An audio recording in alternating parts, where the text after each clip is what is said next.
I know you guys watch these videos to relax or at bedtime, so before starting I would like you guys to subscribe the channel and let me know in the comments down below from where and at what time you are watching this video. Let's begin. Langford Asylum was one of those places that had fallen out of time. Built in the early 1900s, shut down in 1989 after a string of malpractice lawsuits and patient deaths, it had stood like a rotting tombstone at the edge of town, weathered, sagging, and silent. The locals didn't talk about it. They didn't have to. Everyone just knew. You didn't go near Langford. But Ethan Briggs wasn't like everyone else. At 26, he was one of those up-and-coming YouTubers obsessed with urban exploration. He went by eBriggsX, always chasing the next haunted house, collapsing mine, or forbidden place for views. He believed fear was currency, and Langford, well, that was the jackpot. The idea came to him while scrolling through local legend forums.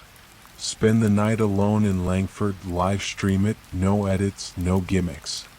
Just raw footage, him and whatever ghosts remained. His subscriber count was stagnating, but this could make him viral. It was just after 10 p.m. when Ethan pulled up outside the crumbling brick facade of the asylum. The full moon lit up the building in pale blue, revealing broken windows like black eyes and a sign still faintly readable.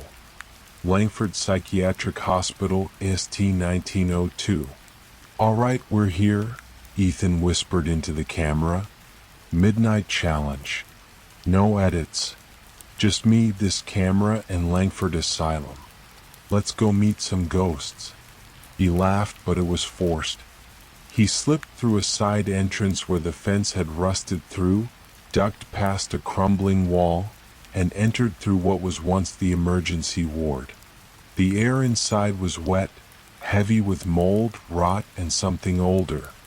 He swept his flashlight across the graffiti-covered walls, catching glimpses of patient files scattered across the floor, overturned gurneys, and a child's shoe lying alone in the hallway. Every footstep echoed.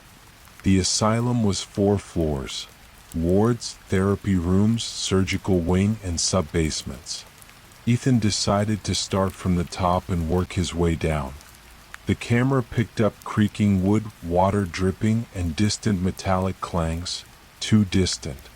As he entered the old therapy rooms, he narrated, "This is where they did ice baths, lobotomies, the good old mental health days.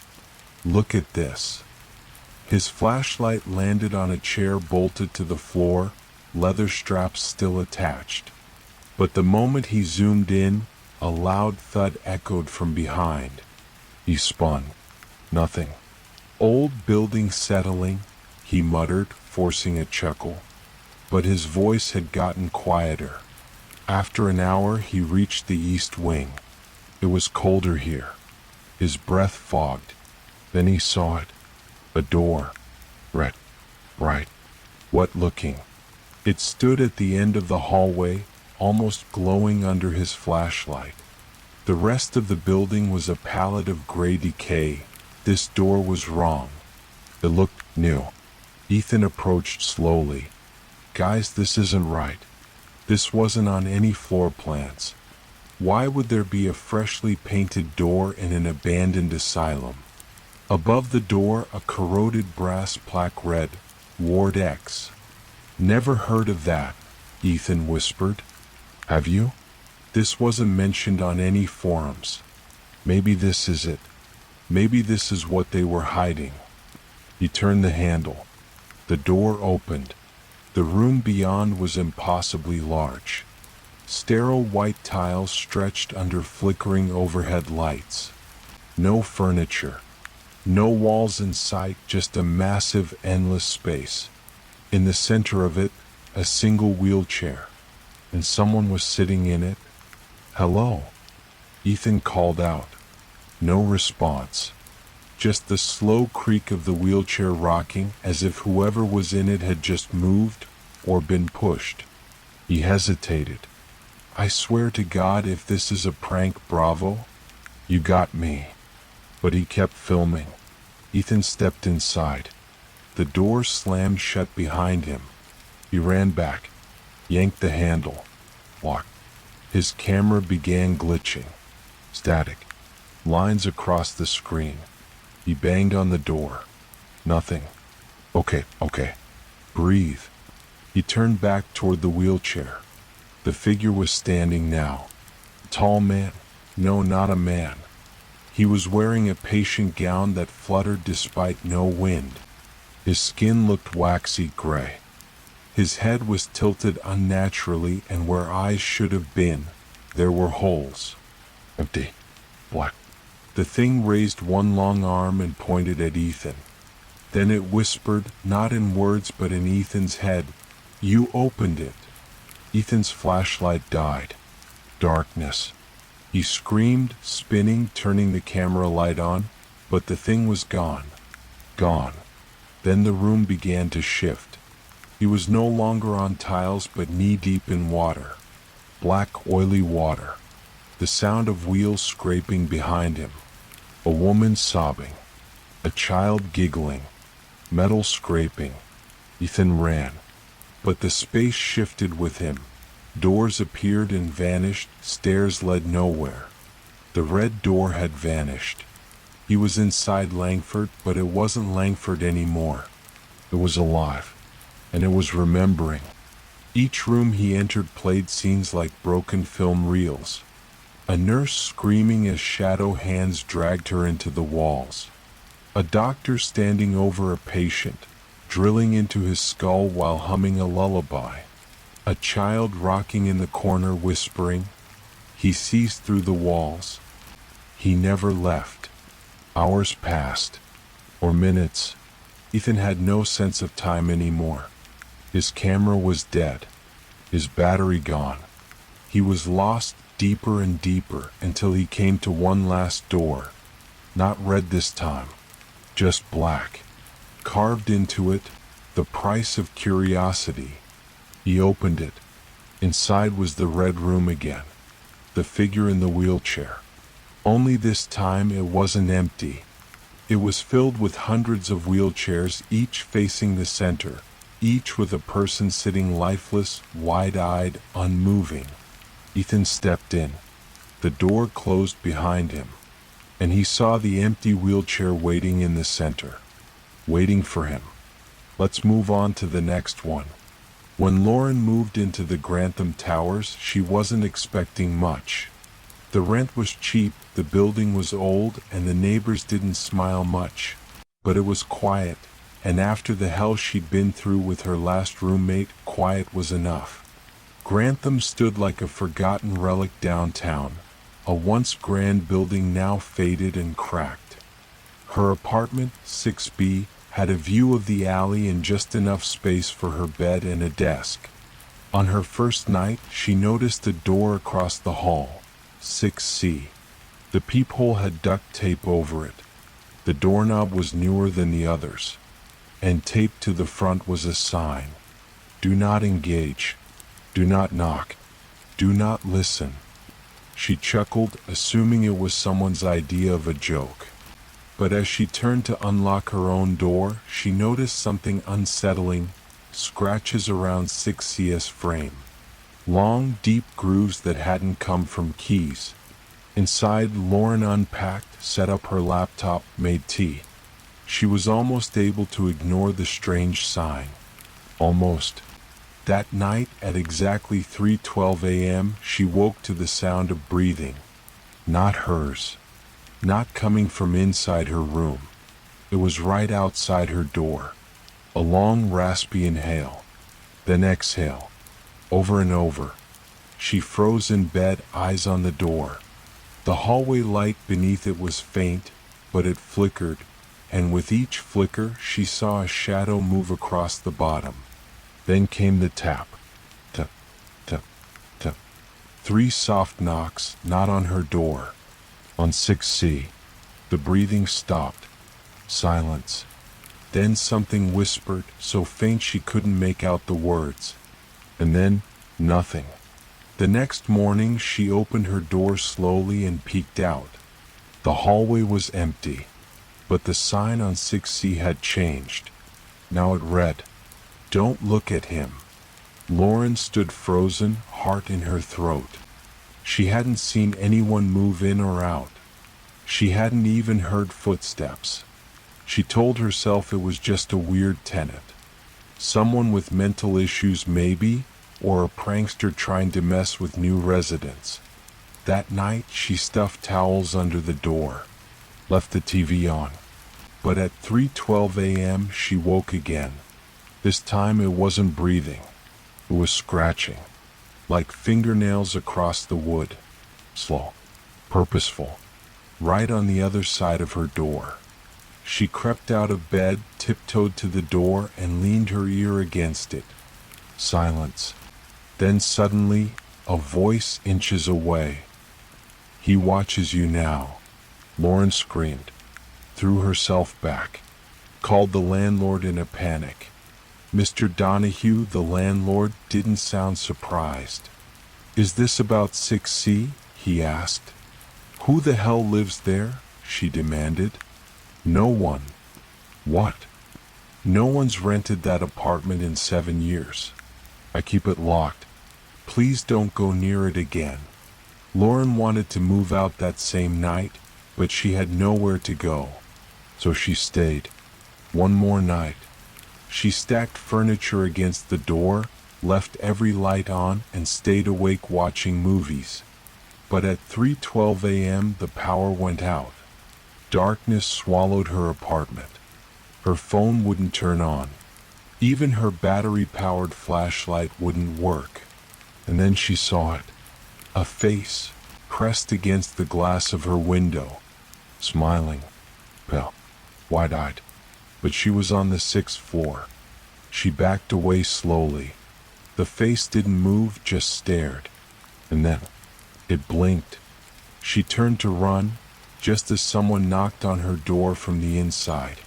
She screamed. When the lights flickered back on, the face was gone. The door was closed. And the sign on 6C had changed again. Now it read, "You saw him. He knows." Lauren packed her things that night. Ran. Never returned. Months later, while staying at a friend's place across town, she heard a news report. Grantham Towers was being demolished. Unsafe. Tenants had complained of hallucinations, sleepwalking, even disappearances. The reporter mentioned a particular apartment, 6C, sealed off since a tenant named Kenneth Delroy killed his entire family in 1998. His last words, spoken to the police as they dragged him away. "He lives in the walls. I just wanted him to stop watching me." When demolition crews arrived, they removed the door to 6C. There was no apartment behind it, just a brick wall. Lauren tried to leave the nightmares behind. New city, new phone, new life. But 3:12 a.m. still came, always with scratching at her door. Whispered voices. Handwritten notes slipped under the crack that said, "You looked." He remembers. She knew what it meant. He had followed her. There was only one thing left to do. She went back. The Grantham Towers were half demolished.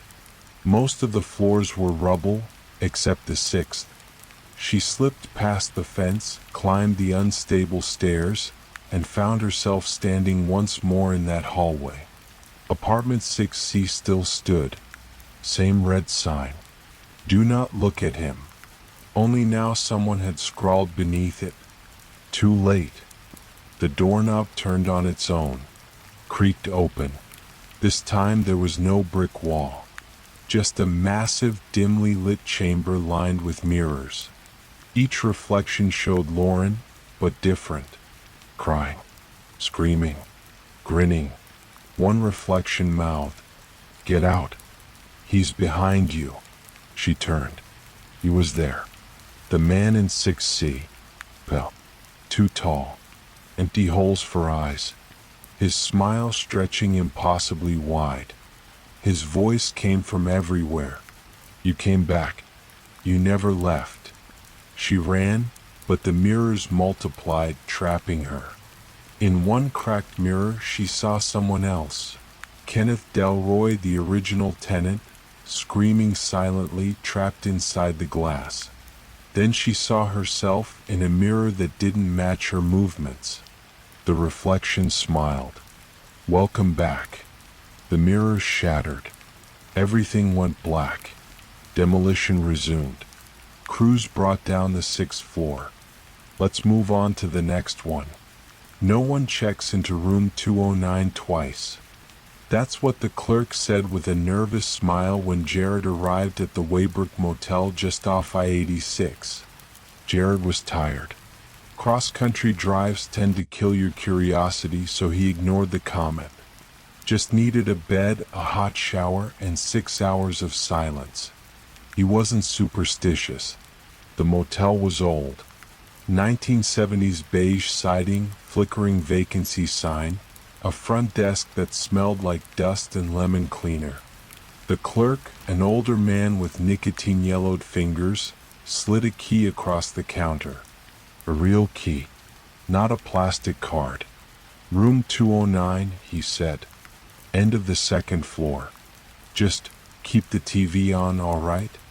Jared raised an eyebrow. The clerk forced a grin. "Makes the night pass quicker." Room 209 smelled wrong. Like someone had just left. Like damp towels, faded perfume, and something coppery beneath it all. The air felt occupied. Jared tossed his bag on the chair and sat on the edge of the bed. The springs groaned. The curtains were drawn, but not fully. Something about the shadows made him feel like someone was standing just beyond them, watching. He turned the TV on. Static. Every channel static. Only one channel played anything, Channel 47. It showed footage from inside his room. What? Jared stared in disbelief as the TV displayed his own back. The same bed, the same room, even the same flickering lamp. He waved. The Jared on screen did not wave back. Instead, the on-screen version of himself slowly turned his head toward the camera and smiled, a wide, unnatural grin he wasn't wearing in real life. Jared stumbled back, knocking over the chair. When he looked back at the screen, the image was gone. Just static. He left the TV on. Tried to sleep. At 3:47 a.m., he awoke to the sound of footsteps above him. Heavy. Slow. But this was the top floor. Then came knocking. Soft, rhythmic from the bathroom door. He stared at it in the darkness. He hadn't opened that door since he arrived. Another knock. He grabbed the lamp and tiptoed closer. "Hello?" No answer. He turned the knob slowly, pushed the door open. Empty. He exhaled. Just his nerves. But in the mirror above the sink, someone was standing behind him. Not him. Someone wearing his clothes, same build, same hair, but smiling with black, empty eyes. Jared spun around. Nothing there. He looked back at the mirror. Now he was gone. The mirror reflected only the room. No Jared. No anything. Just the slow crawl of darkness rising from the corners like smoke. Jared grabbed his bag, stormed out of 209, and ran to the front desk. No one there. Just a note on the counter. No refunds after check-in. He drove all night. Didn't stop until noon the next day. When he finally reached a diner and looked in the bathroom mirror, it wasn't him. His reflection was off. The face moved just a fraction slower than he did. The smile was slightly too wide. And when he blinked, it didn't. 2 weeks later, a trucker checked into the Waybrook Motel. The clerk handed him a key with a hesitant look. "Room 209? The trucker shrugged. "Sure. Why not?" The clerk stared blankly for a moment, then smiled. "You're already checked in." Jared avoided mirrors after the Waybrook Motel. Every time he passed one, he'd catch his reflection staring too long, moving a second too late, sometimes not at all, and always that grin, that unnatural too-wide grin. He stopped looking altogether, covered hotel mirrors with towels, avoided store windows. But one night, after a week with no sleep and growing paranoia, he made a mistake. He glanced at the side mirror of his parked car. His reflection blinked, but he hadn't. That night, Jared checked into another motel, middle of nowhere. He told himself it was temporary, just to rest, just until the mirror thing stopped. He even laughed about it to the woman at the front desk. But the clerk didn't laugh. She stared at him for a long, long moment. "You stayed at Waybrook, didn't you?" He froze. "How do you know that?" She didn't answer. Instead, she handed him a room key. Not a plastic card. A brass key. Number 209 etched into it. "This isn't funny. I didn't assign you that room," she whispered. "You did."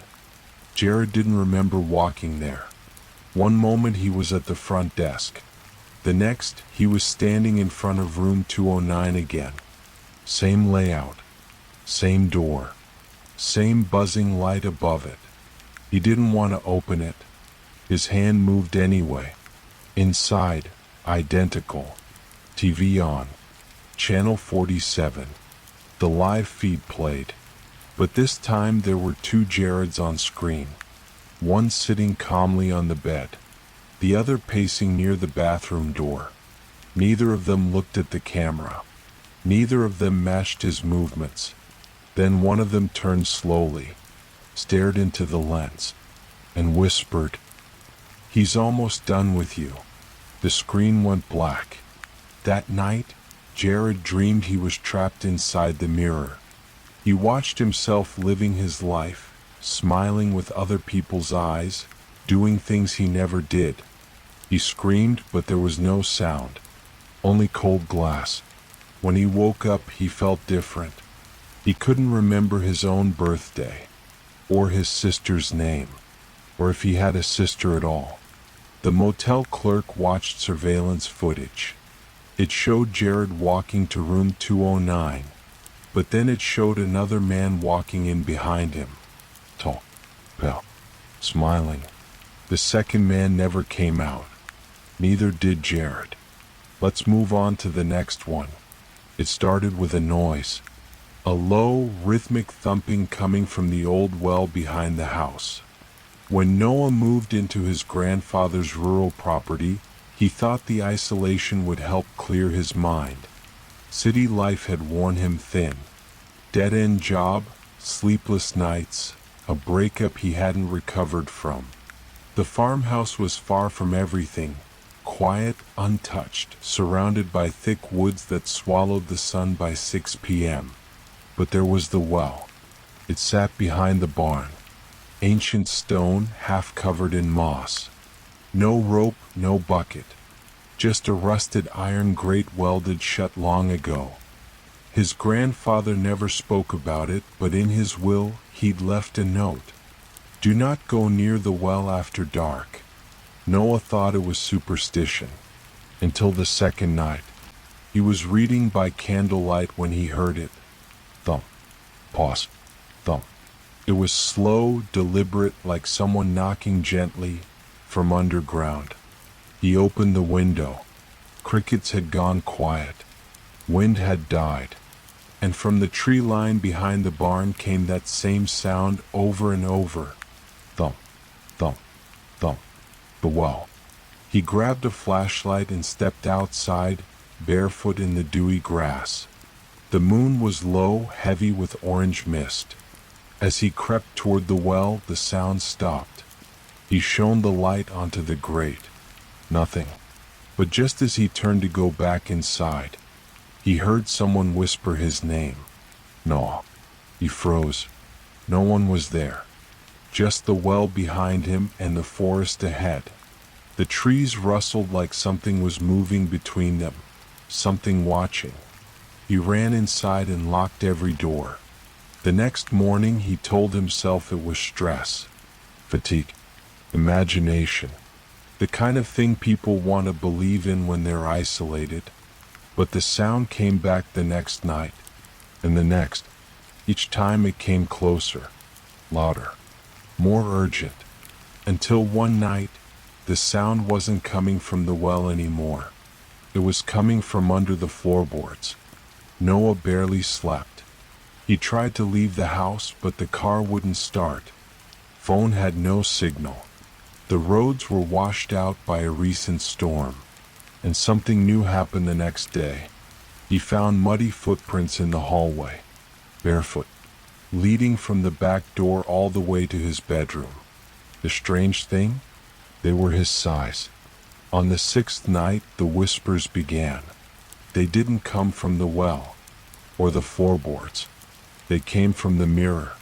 Every time Noah passed a reflective surface, he heard it faintly. Come down. Just once.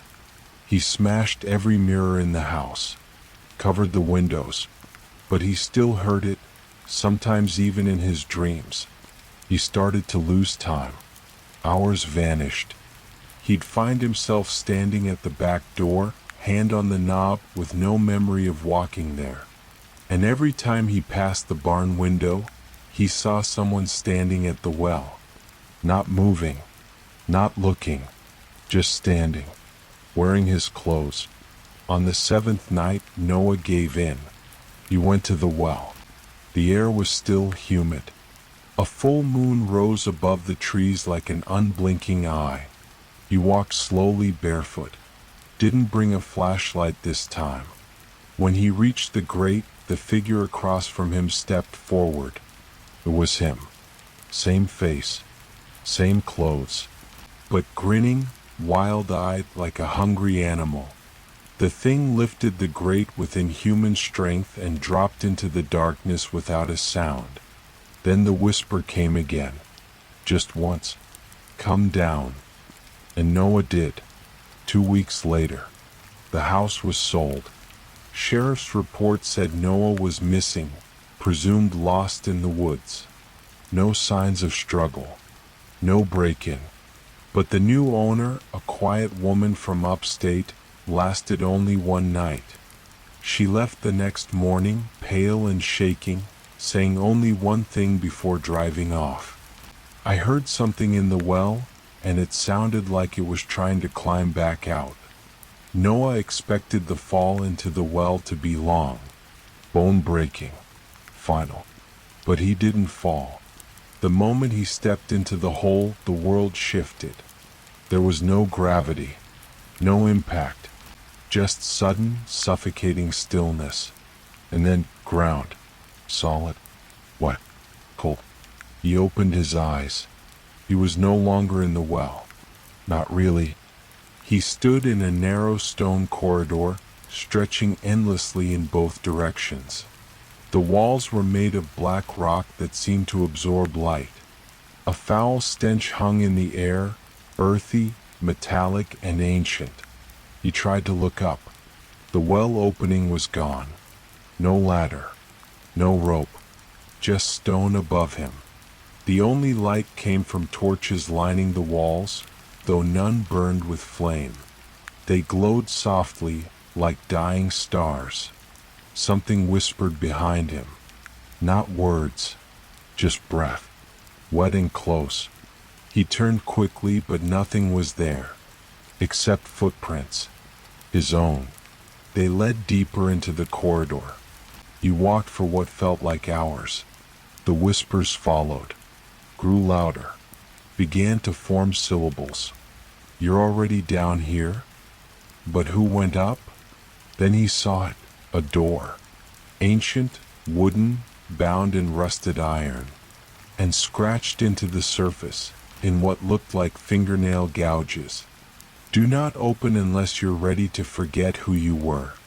He paused, then opened it. Inside was a room made entirely of mirrors. But not normal mirrors. They shimmered like oil on water and reflected not what was, but what should have been. In one, Noah saw himself sitting on a porch, older, happier. A wife beside him. Children laughing inside the house. In another, he saw his own funeral. Empty pews. No one cried. Another. His body curled in the bottom of the well, pale and bloated. Each reflection showed a different life. Some better, some worse. Then the reflections all turned toward him at once. Every version of Noah now grinning. And they whispered together, "We came down. You're next. Let's move on to the next one." The town of Garin Hollow wasn't on any official map. Hidden high in the Appalachian Mountains, it clung to the side of a cliff like a stubborn scar. A single road led in. None led out. Alex stumbled upon it by accident. His hiking trail had vanished in a fog so thick it swallowed the trees, and when it cleared, he was standing in the middle of a tiny mountain village, 20 or 30 wooden homes, all dark. Old stone chapel. Smoke curling from a single chimney. And the bell tower. It stood at the center of town, maybe 40 feet tall. Rotting. Covered in moss. A tarnished brass bell hanging at the top like a dead weight. It didn't match the church or the homes. It was older. Almost pre-human. That's when he heard it. Dong. A single heavy ring that echoed through the empty town. The sun was just touching the horizon. From the chapel door emerged an old woman. Bell. Stooped. Her eyes were glassy like they didn't belong to her. "You'd best get inside, traveler," she rasped. "Why?" Alex asked. She didn't answer. Just turned, disappearing into the chapel. He looked around. Windows were shuttering.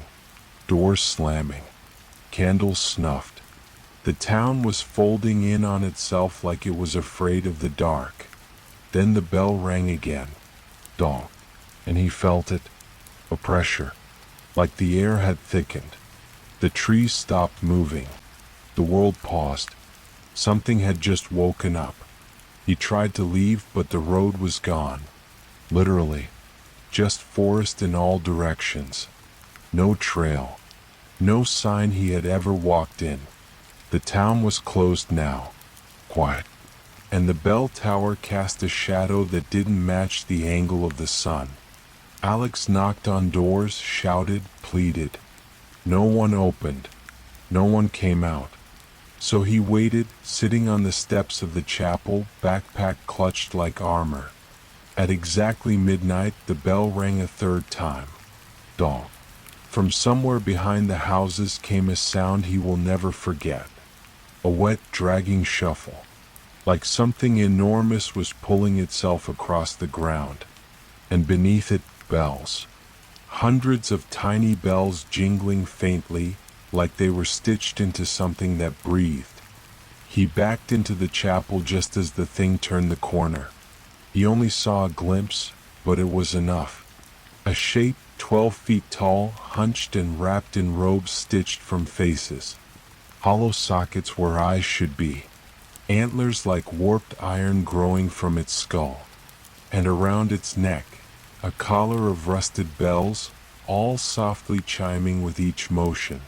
It stopped in front of the bell tower, raised one elongated arm toward it, and the bell rang without being touched. The thing let out a breath like wind through a graveyard. Then it turned slowly and disappeared into the woods, dragging something behind it, something screaming. When Alex woke, it was daylight. The town was alive again. People on porches. Smoke from chimneys. Like nothing had happened. He asked about the creature. The bell. The woman from the chapel. They only stared. One old man finally spoke. "It comes for those who hear the bell more than 3 times. Alex had heard it 4. He ran. But the forest didn't let him leave. Every path turned back to the tower. Every trail circled home again. Now at dusk he watches the bell sway, and it started ringing more frequently. Not once, not twice, but again, and again, and again. And somewhere in the trees he hears the bells stitched to flesh. Alex's first night after hearing the bell 4 times was unbearable. The villagers locked themselves inside, terrified. The bell tower's shadow twisted and pulsed. Faint jingling came from the forest. He tried to find the road, but only dense, ancient woods surrounded him.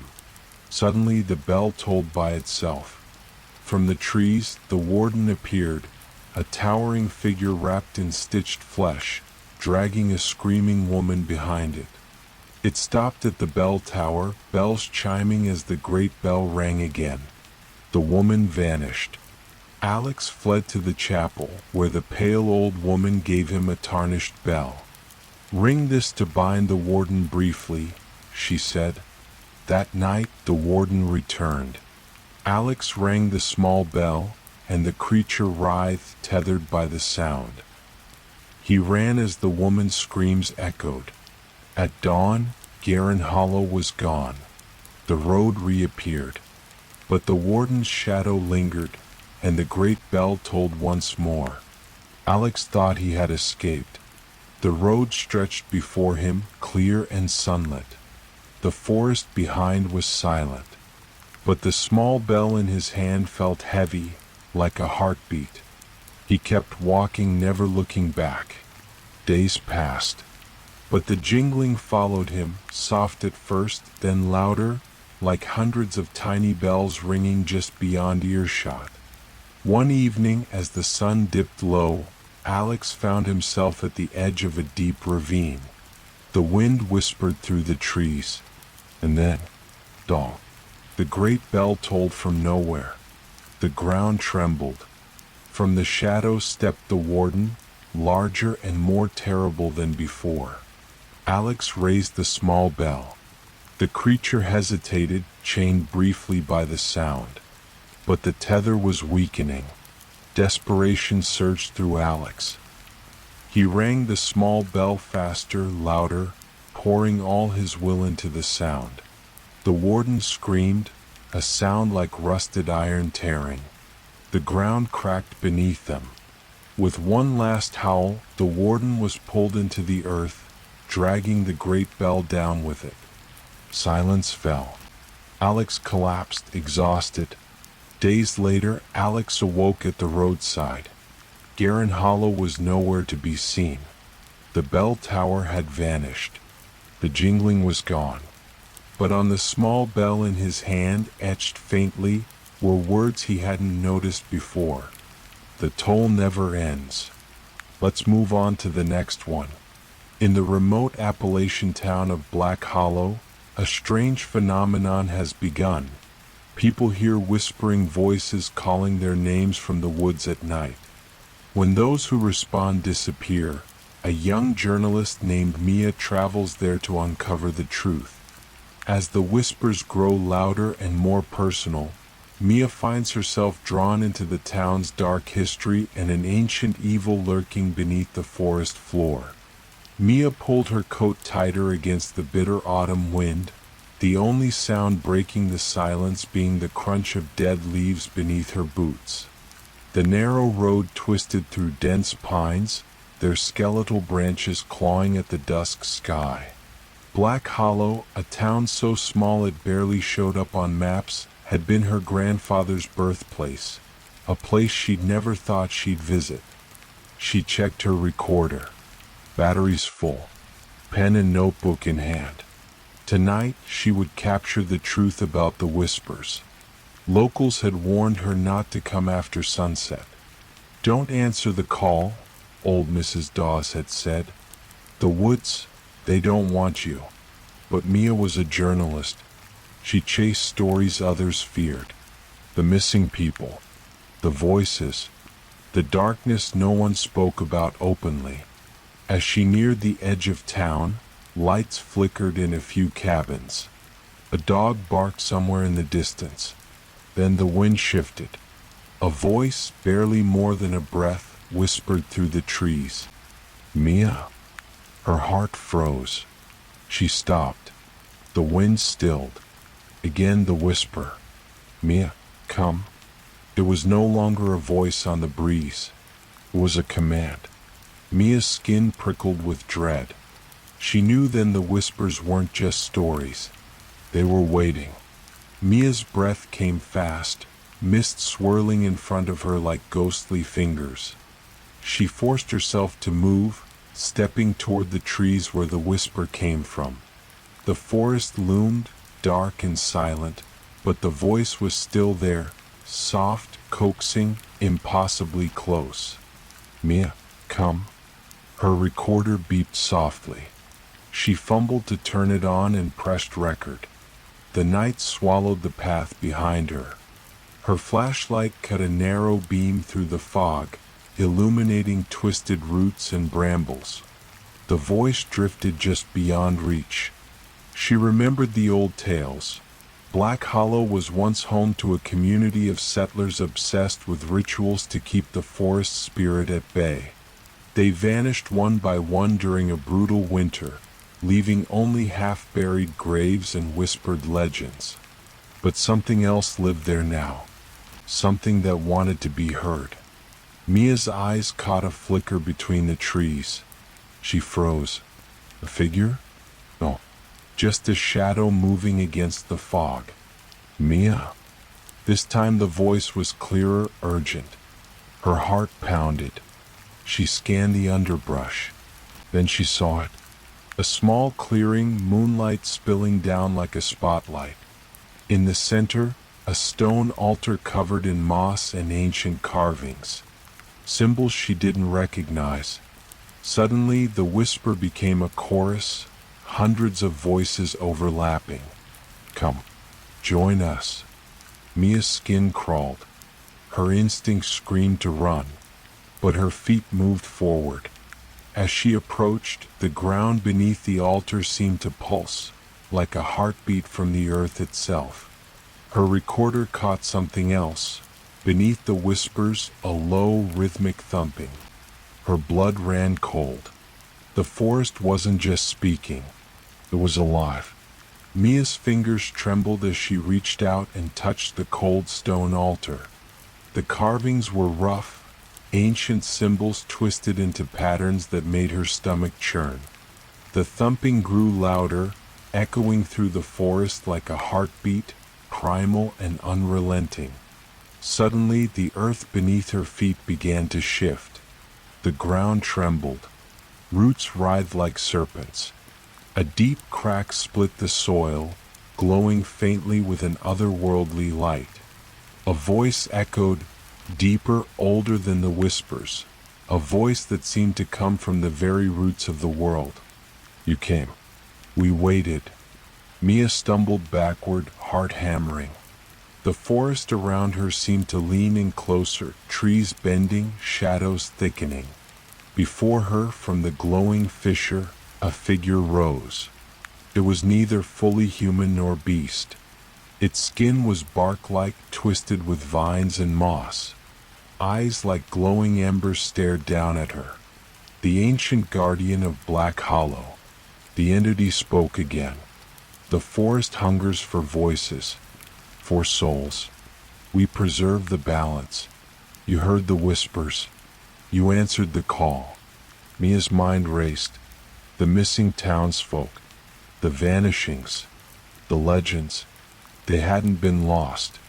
They had been claimed. Why me? She whispered. Because you listen. The guardian extended a branch-like hand toward her. A choice. Join the whispers. Become part of the forest's eternal song. Or flee and forget everything. Mia hesitated. Then, with a courage born from desperation, she shook her head. I won't be part of this. The guardian's eyes flickered. Then it spoke words that chilled her to the bone. Few choose. Most do not leave. A wave of wind swept the clearing. Mia turned and ran. The forest roared around her, branches reaching, shadows grasping. She didn't look back. She burst through the edge of the trees into the town. The villagers stared, their eyes hollow. They whispered in unison. You heard the call. You answered, but you survived. For now. Mia fled Black Hollow, leaving behind the forest, the whispers, and the hunger beneath. But at night, when the wind rustles the trees, she still hears it. The faint, beckoning voice. Mia, come join us. Let's move on to the next one. It started as just another late-night live stream. Eli had built a small following streaming abandoned places. Old hospitals, forgotten asylums, shuttered factories. His fans loved the raw, unfiltered footage, the way his shaky flashlight revealed peeling walls and dark corners where something might be watching. Tonight, he was in an old radio station deep in the woods outside town, the kind of place locals said was cursed. They said the station's last broadcast was interrupted by a scream, then silence decades ago. Eli set up his camera and microphone, speaking quietly to his viewers. Alright guys, we're live in WNTR. Abandoned since '78. Let's see if this place still has some stories to tell. The building smelled of mildew and old paper. Static filled the air like a low hum. Eli's footsteps echoed on cracked tiles as he made his way to the main studio. Suddenly, the old radio crackled to life on its own, sending a jarring burst of static through his headphones. Then a voice. A woman's voice. Soft, distant. Calling out a name Eli didn't recognize. He frowned. The chat exploded with viewers asking what he heard. Probably just a glitch, Eli said, trying to laugh it off. But the voice came again, clearer this time, repeating the same word. Help. Eli followed the sound to the transmitter room, where the air grew colder and the darkness thicker. His flashlight flickered. Behind him, the door slammed shut. Panic rose. The voice whispered right beside his ear now. Help me. Eli spun around, shining his light into the black. Nothing. But then the screen went dead. His camera cut out. And the chat went silent. The screen stayed black. No video. No audio. Just the cold, eerie silence that filled the empty radio station. Eli's heart pounded in his chest as he fumbled for his phone, desperate for light. The faint glow illuminated the transmitter room's peeling walls, but offered no comfort. Suddenly, the radio flickered back on.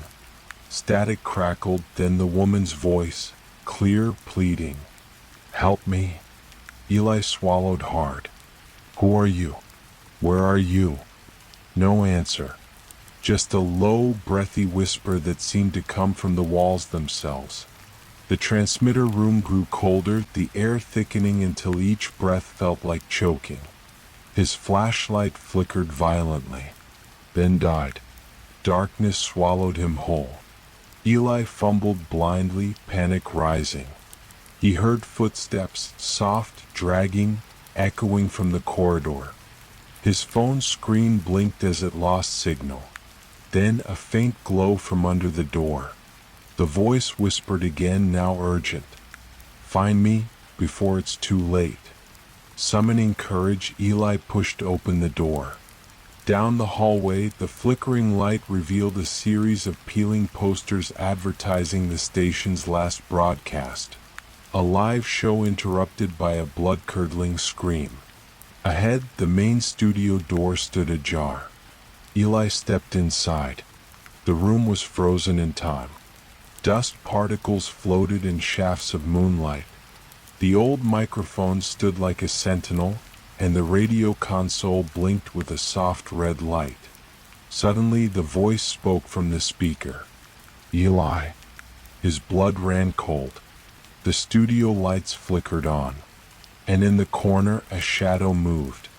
Eli's breath hitched as the shadow shifted, revealing a pale figure, A woman, her eyes hollow, clothes torn, as if she'd been trapped in the station for decades. Who are you?" Eli stammered, backing away toward the console. The woman's voice was barely a whisper, carried on a cold breeze. "Help me, trapped." Suddenly, the studio doors slammed shut behind him. Eli spun around, pounding on the door, but it wouldn't budge. The radio crackled again, the speaker hissing with static before a chilling message played. "He's coming. He listens."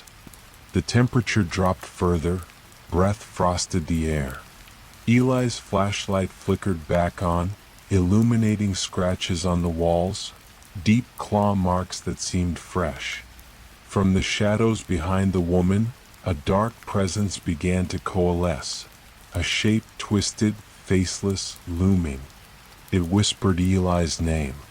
His heart thundered. He looked for a way out, then spotted the microphone. Remembering the woman's plea, he grabbed it and shouted, "I'm here. I hear you. What do you want?" The figure recoiled, the shadow twisting in pain. The woman's voice grew stronger. "It's the station. It feeds on voices. It traps souls in the static. It's hungry." Eli's mind raced. The broadcast had never truly ended. He was now part of it. Eli's hands trembled as he grabbed the microphone, his voice cracking as he called out, "You don't have to stay here. You can be free." The pale woman's eyes glimmered with hope. The shadow writhed and hissed, recoiling from the sound. Static exploded from the speakers, filling the room with white noise that clawed at Eli's mind.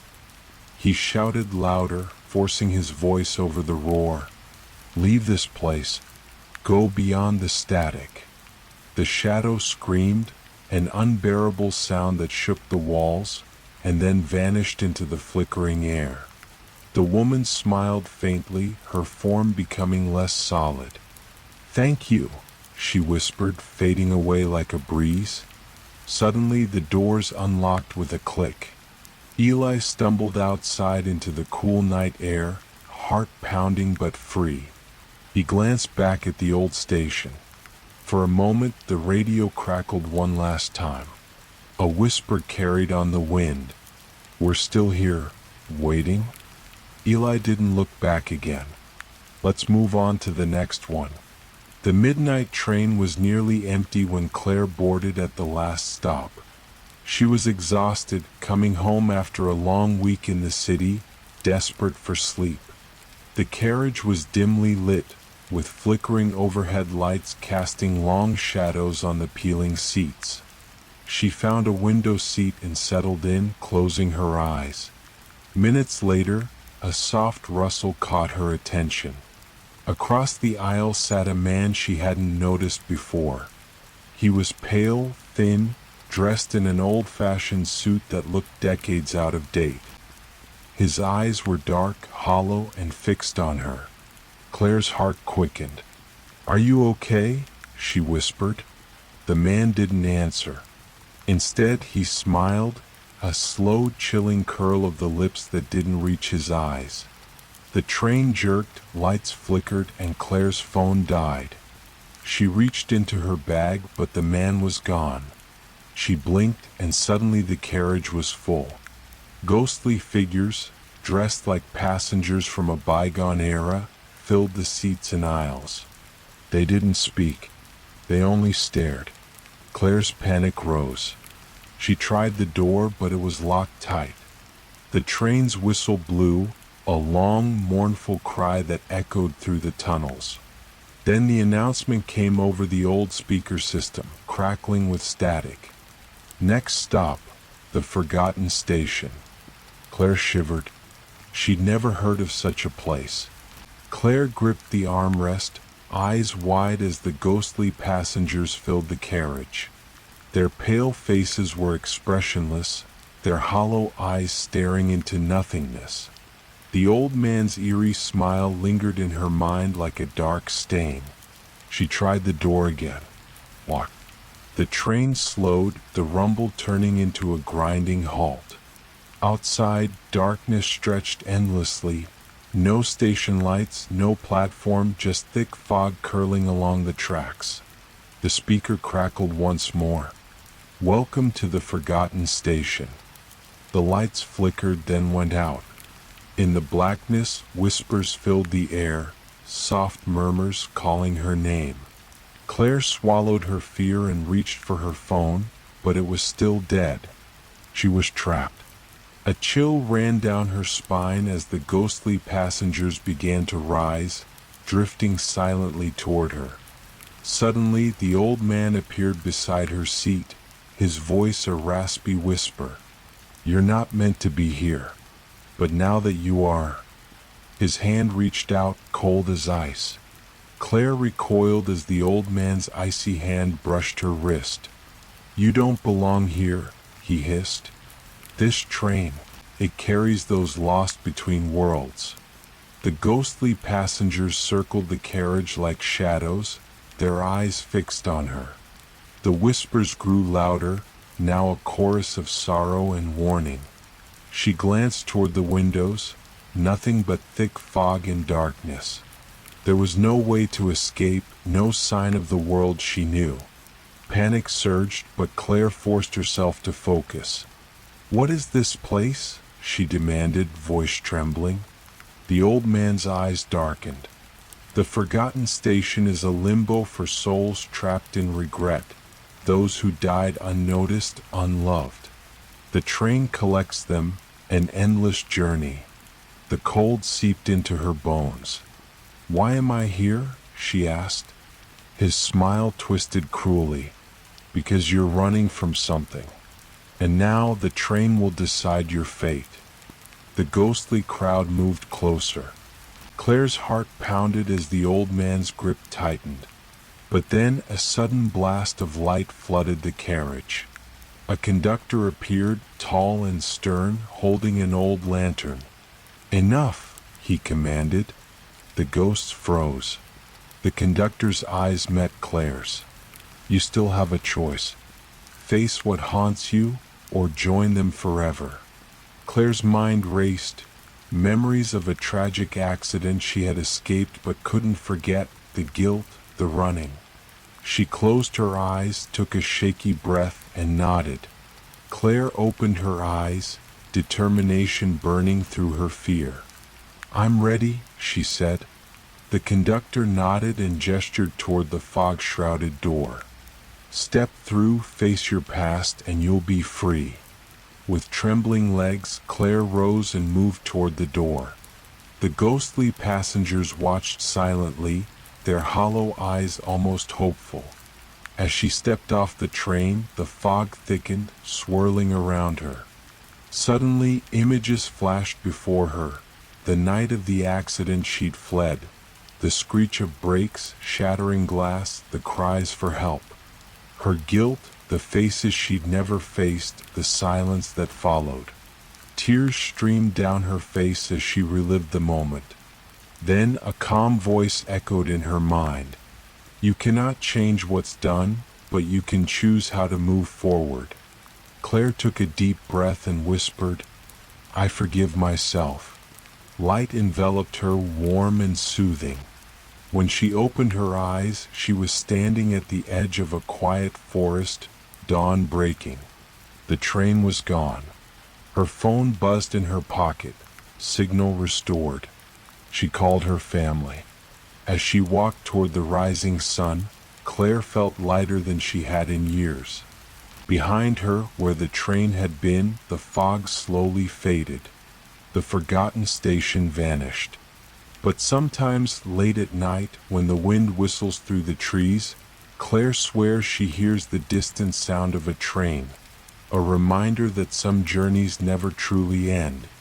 Let's move on to the next one. Julia moved into the old Victorian house on the outskirts of town, hoping for a fresh start after a painful breakup. The house was beautiful but had an unsettling air. Shadows seemed deeper here and the silence louder. The first night, Julia noticed the large ornate mirror in the hallway. It was dusty, its glass slightly warped. When she looked into it, her reflection seemed off. A subtle delay in movement, a flicker of something behind her eyes. She shook it off as tiredness. But then the whispers began. Soft, barely audible at first. Julia heard her name spoken when no one was there. She started seeing figures in the mirror, fleeting shapes, faces twisted in silent screams. Her reflection sometimes smiled when she didn't. One night, she woke to the mirror cracking slowly, a spiderweb fracture spreading across the glass. Julia's reflection stepped out. But it wasn't her. It was something darker. Julia froze as the fractured glass shimmered, and her reflection smiled wider, an unnatural grin that stretched far beyond human limits. The figure in the mirror moved independently, stepping forward despite the cracked barrier. Heart pounding, Julia stumbled back, her breath catching in her throat. What are you?" she whispered. The reflection's eyes darkened. "I'm what you hide, what you fear." The room chilled as a whisper echoed from the glass. Julia's own voice, distorted and twisted. Over the following days, the mirror became a doorway to dread. Julia caught glimpses of herself doing things she hadn't done. Smiling cruelly, staring blankly, whispering secrets to shadows. She tried covering the mirror, but the whispers seeped through the cracks. Sleep fled. Her sanity frayed. One night, drawn by a silent pull, Julia stood before the mirror as it began to pulse with dark light. The reflection reached out. Her hand touched the glass and the world flipped. Julia felt herself pulled forward, her hand merging with the cold surface of the glass. The room around her warped, shadows stretching and twisting until she was no longer in her hallway, but somewhere else.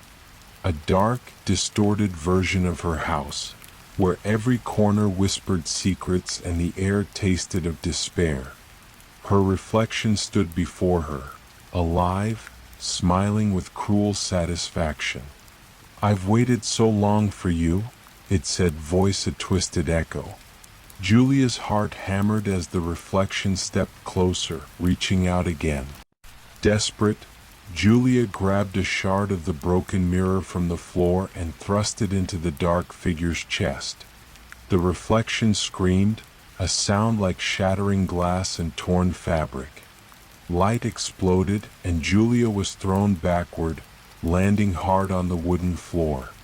The mirror cracked completely, shards scattering like stars. Silence.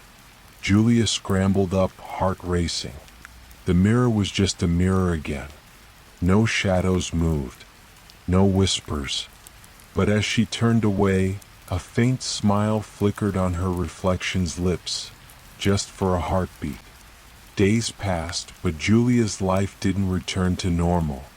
The mirror was shattered, yet sometimes in the corner of her eye she caught glimpses, just flickers, of movement where the shards once hung. At night, her reflection no longer matched her actions perfectly. Sometimes it hesitated, lingered. Sometimes it smiled when Julia's face was blank. One evening, alone and exhausted, Julia caught her reflection whispering when her mouth was still. Panic surged through her. She reached out slowly, trembling. Her reflection mouthed words she couldn't hear, but the feeling was clear. "I'm still here." Julia stumbled back. The mirror's fragments on the wall trembled, glowing faintly. She realized the truth. The entity wasn't trapped in the mirror. It was inside her now, waiting, watching. Julia never left the house after that. Sometimes, neighbors say they see her staring from the window, eyes vacant, lips moving silently. And if you stand in the hallway long enough, just near the broken mirror, you might hear a soft, chilling whisper. Who's really looking out? Julia's days blurred into nights, her mind a battleground. She tried everything, counselors, cleansing rituals, burning the mirror shards, but nothing worked. The reflection had become part of her. One night, she stood before the largest remaining shard embedded in the wall. Her breathing shallow, she spoke softly. "Who are you?" The shard shimmered, and the reflection's voice came clear inside her head. "I am your darkness, your pain, your secrets. I am what you refuse to face." Julia's tears fell. "I don't want to lose myself." "You already have." Suddenly the shard pulsed. The room warped once again. But this time Julia did not resist. She stepped forward into the glass. The world inside the mirror was cold but still. Her reflection waited, no longer cruel but calm. Julia realized the truth. She could never escape this shadow self, but she could learn to live with it. Balance, not battle. She reached out and touched her reflection's hand. The whisper faded. The mirror stopped trembling. Back in the real world, neighbors noticed the house was quiet now. No more whispers. No more flickering lights. But on the hallway wall, the largest shard remained, perfectly clear. And if you looked closely, you could see two faces staring back.